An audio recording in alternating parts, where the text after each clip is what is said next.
oyimla singlim uzatdilar. Unda uyga qaytsangiz ham bo'lar endi. Sizdan boshqa hamma bolalardan qutulibdilar-ku. Oyim hali ham ruxsat bermayaptilar. Qanchadan qancha orzularim bor meni. Shartta uyingizga qaytib borsangiz-chi? Qaytsam qayerga boraman, opa? Borganim bilan oyim uyga kirasmaydilar-yu. Shu darajadami hali? Oyimlarga faqat pul kerak.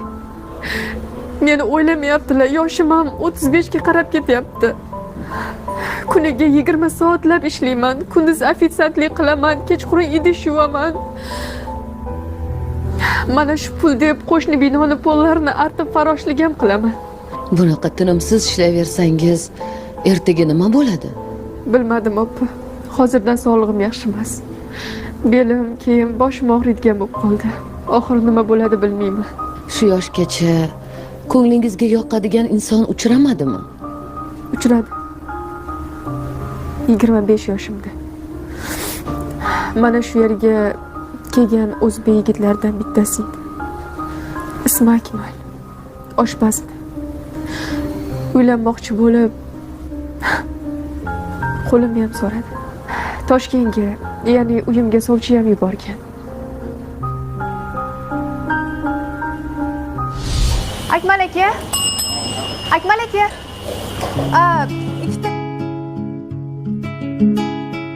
tog'da yuksalgan edi qalbimiz koshonasi, muhabbat nurin sochib yorishib har xonasi. Endi bo'ldi chilparchin dard alamdan zimiston, undan yorug' bir g'arib kulbay vayronasi. Sevib sevilib endi begonamiz yolg'iz, biz ishq o'tida kuygan parvonamiz yolg'iz. Sevib sevilib endi begonamiz yolg'iz,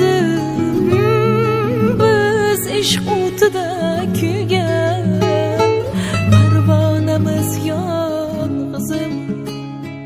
Begonalardan ming bor begonamiz yolg'iz.